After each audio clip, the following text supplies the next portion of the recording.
Então, vão dizer que Kant fundamentou toda uma teoria que não tem uma aplicabilidade. E aí eu me apropriei dessas críticas, poderia citar a crítica de Hegel na filosofia do direito, a crítica de Nietzsche na Gaia Ciência, e a crítica de autores até contemporâneos a Kant, como, por exemplo, o Schiller, que é um autor da época de Kant, e que inseriu uma crítica ao discurso moral kantiano.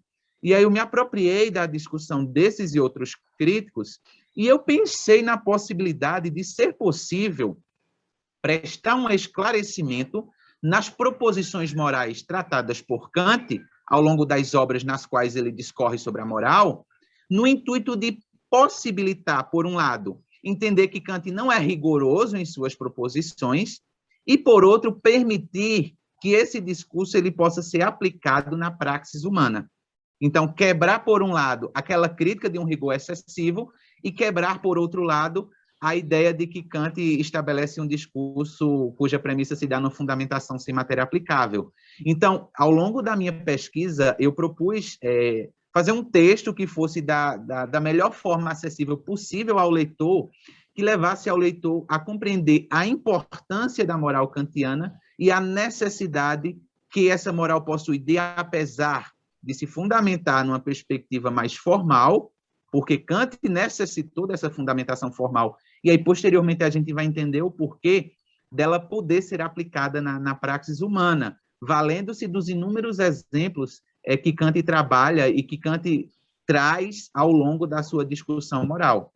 Então, é mais ou menos esse o objetivo, né, da minha pesquisa, foi o objetivo de pesquisa do meu mestrado, né? Ô, Alisson, posso te fazer uma provocação? Pode sim. Vou até tomar uma água aqui. Mas, por favor, não fique nervoso e nem bravo comigo. É só uma provocação. Faz de conta que ninguém está nos ouvindo. É uma provocação como se a gente estivesse sentado num boteco batendo papo, dois amigos. Você não passou pano no excesso de rigor kantiano, na medida em que você talvez tenha se permitido contaminar com o teu interesse enquanto cidadão pela proposta do Kant em estabelecer quase que regras práticas para as questões éticas? Essa é a primeira, é a provocação. Agora, a pergunta, que aí você, por favor, coloque em cima da mesa para discutir, porque é objeto da tua pesquisa. Eu gostaria que você falasse um pouquinho sobre o imperativo categórico. Por que o Kant desenvolveu de forma fragmentada, e se ele tinha a clara percepção, o claro interesse de trazer para uma praxis humana. Isso foi quase que pedagógico quando ele fragmentou. Então, assim, a pergunta está dividida em duas partes. A primeira é a provocação, fique à vontade para responder como você quiser. Ninguém está nos ouvindo, só o Brasil e o mundo. E depois fale aí sobre as questões da fragmentação do imperativo categórico, tá bom? Tá ótimo. Então, vamos lá, né?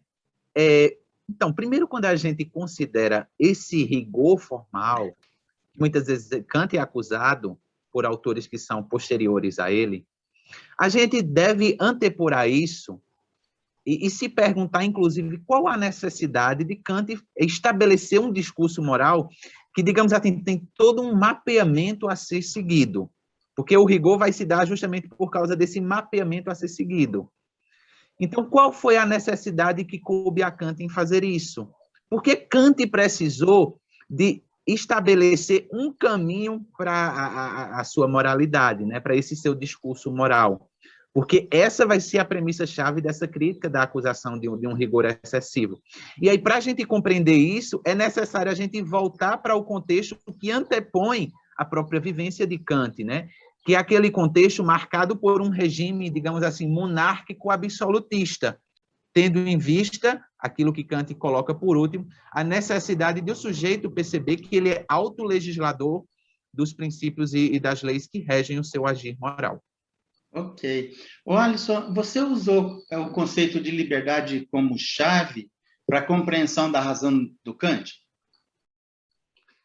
Então, essa é uma leitura que eu acho bem proposital na discussão em torno da filosofia kantiana.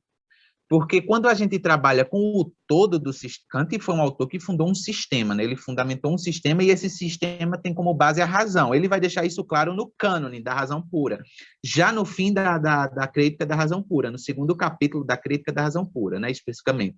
Então, quando ele desenvolve esse sistema tendo como base a razão, né? Ele vai mostrar que, basicamente, a sua investigação em torno da razão, ela se concentra em 3 perguntas principais. A primeira é o que posso conhecer, então, acerca dos limites das possibilidades do conhecimento humano, né? A segunda pergunta é o que devo fazer, então, é uma pergunta de cunho prático, de cunho moral. E a terceira pergunta, o que me é permitido esperar.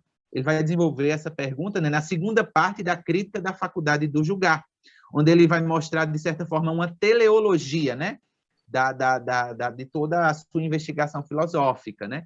E aí vai falar sobre a felicidade e sobre outras coisas que se podem esperar desse sujeito que toma consciência acerca da sua possibilidade de conhecer algo, toma consciência da sua necessidade de estabelecer princípios e leis para o agir moral e, como consequência, tem um fim, né? Tem em vista um fim, um alcançar algo, né? E aí, paralelo a isso, né, esses autores que foram citados anteriormente, eles estabelecem a possibilidade de eu fazer uma outra leitura desse sistema fundamentado por Kant. E essa outra possibilidade, ela se dá, sobretudo, tendo em vista o conceito de liberdade.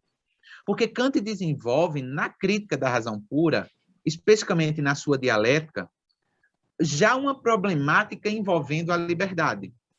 Ele vai dar essa solução na dialética, vai passar para o cânone da razão pura na primeira crítica, mostrando a importância do conceito de liberdade e vai levar isso posteriormente para a sua investigação em torno do seu sistema filosófico, né? Mas, basicamente, eu vejo a crítica da razão pura com base em 2 problemas. E o segundo problema, especificamente, né? Ele vai nos mostrar, e Kant vai tentar conciliar no mundo sensível a necessidade da determinação das leis, né? E, ao mesmo tempo, a liberdade.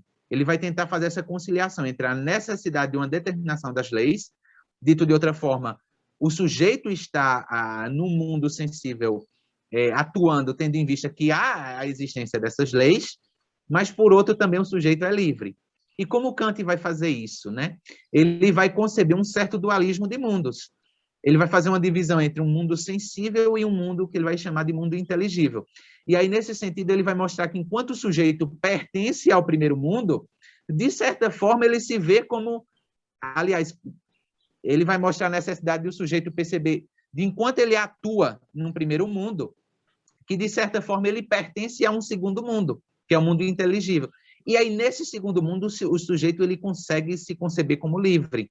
E a gente percebe já na dialética a importância que o conceito de liberdade possui dentro da filosofia kantiana. É claro que, para isso, a gente pode se valer de obras que vêm também desde o período pré-crítico, né, da filosofia de Kant, né?